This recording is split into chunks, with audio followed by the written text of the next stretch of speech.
नमस्कार दोस्तों। आज बात करूंगा फूले फिल्म की। फूले जो अनंत महादेवन जिसके निर्देशक हैं और प्रतीक गांधी और पत्रलेखा जिसमें मुख्य किरदार हैं। उस फिल्म को मैंने देखा, कल ही देखा। फिल्म बहुत ज़्यादा दर्शकों को आकृष्ट नहीं कर पाई, क्योंकि इसकी मुख्य वजह है कि फिल्म डॉक्यूमेंट्री स्टाइल में बनी है। इसमें कोई शक नहीं कि ज्योतिबा फूले और सावित्रीबाई फूले भारत के जो सामाजिक इतिहास के उसके दो बड़े व्यक्तित्व हैं, बड़े समाज सुधारक हैं। और जिन विपरीत परिस्थितियों में उन्होंने अपना काम जारी रखा, शिक्षा का, महिलाओं के प्रति शिक्षा का, सामाजिक सुधार का, वो बहुत बड़ा काम है भारत के जो इतिहास है उसमें। और भारत के सामाजिक इतिहास में, जैसा कि मैंने कहा, कि वो बड़ी भूमिकाओं में है। और जाहिर था कि उनके व्यक्तित्व की तरफ, उनके जीवन की तरफ लोग आकृष्ट हुए। फिल्में बनी भी हैं, मराठी में भी बनी हैं फिल्में, और हिंदी में अनंत महादेवन ने बनाई। और इसको लेकर के विवाद भी हुए अभी। फिर अनुराग कश्यप ने जो कुछ टिप्पणियाँ की, उसकी वजह से भी विवाद हुए। लेकिन सारे विवादों का कोई फिल्म के कलेक्शन पर कोई लाभ नहीं हुआ है। और वो पहले दिन का कमाई में सर्च कर रहा था, बिल्कुल 21 लाख रुपए है। सोच लीजिए 21 लाख रुपए क्या है, कुछ नहीं है। इस फिल्म को बनाने में ही करोड़ों रुपए खर्च हुए होंगे। तो कुल मिलाकर के बॉक्स ऑफिस पर तो पूरा इसका शून्य बड़ा सन्नाटा रहा।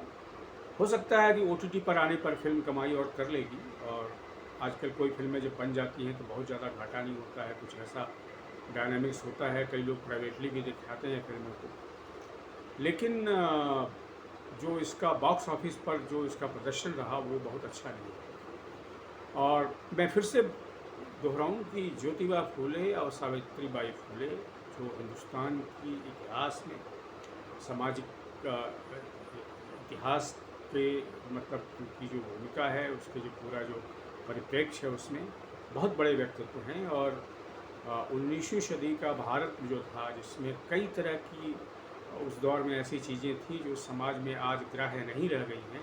और उसको जो उनके खिलाफ एक माहौल बनाने में दोनों की बड़ी भूमिका थी, सावित्रीबाई फूले की भी और ज्योतिबा फूले की। और पूरा महाराष्ट्र ही नहीं, पूरा देश आज स्वीकार कर चुका है कि इसको, उन दोनों का व्यक्तित्व बहुत प्रेरक व्यक्तित्व था और बड़ी भूमिका थी उनकी। लेकिन क्या होता है ना कि व्यक्तित्व बड़ा होना एक और चीज़ होती है और फिल्म बनाना एक दूसरी चीज़।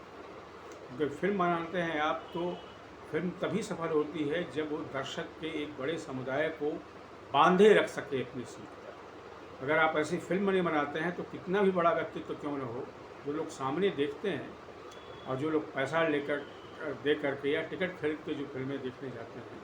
और आजकल तो आप जानते हैं कि अगर आप पूरे परिवार के साथ फिल्म देखने जाएं और 4 लोग भी हैं तो आपका 1,500-2 हज़ार रुपये खर्च हो जाएगा। तो अगर इसको कहते हैं इंटरटेनमेंट कोसेंट, तो खैर इंटरटेनमेंट कोसेंट तो क्या होता फूले के व्यक्तित्व में, लेकिन एक पैसन तो हो सकता था। म्यूजिक के सहारे, गीतों के सहारे एक पूरा माहौल रचा जा सकता है। यही निर्देश की कल्पना सामने आती है। तो अनंत महादेवन ने साहस तो दिखाया इस फिल्म को बनाने का, क्योंकि बहुत बड़ी बात है। लेकिन जो कल्पनाशीलता होनी चाहिए, वो कल्पनाशीलता वो फिल्म में नहीं दिखा पाए। इसीलिए जो प्रतीक गांधी और पत्रलेखा हैं या जो दूसरे कलाकार हैं, सुशील पांडे, विनय पाठक वगैरह की तरह, वो अपनी अपनी भूमिकाओं में कुछ ठीक ठाक होते हुए भी फिल्म को ऐसा नहीं बना पाते कि वे दर्शक जो नहीं जानते कि फूले कौन है या सावित्रीबाई फूले कौन है, उनको भी बैठा ले। यही फिल्म की होती है कि जिन व्यक्तित्वों को आप नहीं जानते हैं, जब फिल्म को देखते हैं या किसी रचना को पढ़ते हैं, किसी वेब सीरीज़ को देखते हैं, तो चाहत पैदा होती कि अच्छा कौन थे। तो जो लोग नहीं जानते, जो इतिहास पढ़े हुए हैं तो जानते हैं, पर एक ऐसा वर्ग भी हमारे देश में है जो इतिहास के बारे में ज़्यादा जानकारी नहीं रखता, पढ़ा लिखा नहीं है। तो उसको आप बांधे रखने के लिए फिल्म में कोई आप ऐसा कोसेंट डालिएगा ना, चाहे वो इंटरटेनमेंट का कोसेंट हो, चाहे वो कैप्टिविटी का कोसेंट हो, वो नहीं है इस फिल्म में। और इसीलिए आप परिचित होते हैं उस ज्योतिबा फूले से और सावित्रीबाई फूले से, जिन्होंने भारत के इतिहास में एक अपूर्व योगदान दिया सामाजिक विकास के लिए। लेकिन आप उनको एक बड़े पैडेस्टल पर, जब आप फिल्म बनाते हैं तो बड़े पैडेस्टल पर नहीं ले जाते हैं। क्योंकि लोग, जीवनी का क्या है, जीवनी तो पढ़ लेंगे लोग किताबों में, और एक पैसन जुड़ा हुआ है। इसमें शक नहीं कि ज्योतिबा फूले और सावित्रीबाई फूले से देश के एक बहुत बड़े समुदाय का जो पैसन है जुड़ा हुआ है, जो जज्बात जुड़े हुए हैं उनसे, भावनाएं उनसे जुड़ी हुई हैं, उन भावनाओं की अभिव्यक्ति आप सोशल मीडिया पर भी देख सकते हैं। लेकिन सिर्फ उससे तो फिल्म चलती नहीं है। अगर आप उससे बल पर फिल्म बनाए तो आप मालूम हुआ कि जो सोशल मीडिया पर ट्रेंड चल रहा है उसी पर फिल्म सफल होगी, ऐसा भी नहीं होता है।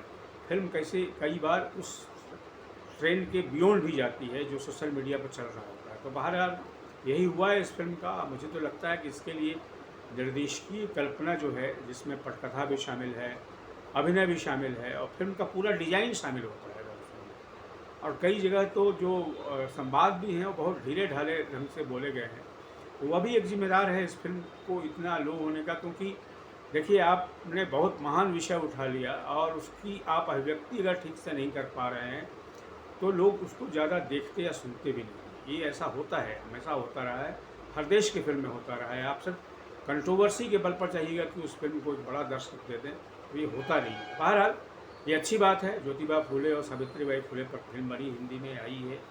मुझे लगता है कि ये फिल्म, इसकी उपलब्धि ये मानी जानी चाहिए कि इस फिल्म ने आगे रास्ता प्रशस्त किया और कोई दूसरा बड़ा निर्देशक या दूसरा बड़ा निर्माता अगर कुछ ऐसे कलाकारों को लेकर के फिल्म उन पर बनाए कल्पनाशीलता के साथ, तो ये फिल्म और सफल होगी। क्योंकि इसमें जो एलिमेंट है, जैसा कि मैंने कहा, ज्योतिबा फूले और सावित्रीबाई फूले के साथ बहुत बड़े समुदाय का पैसन जुड़ा हुआ है, इमोशन जुड़ा हुआ है, जज्बात जुड़े हुए हैं, भावनाएं जुड़ी हुई हैं।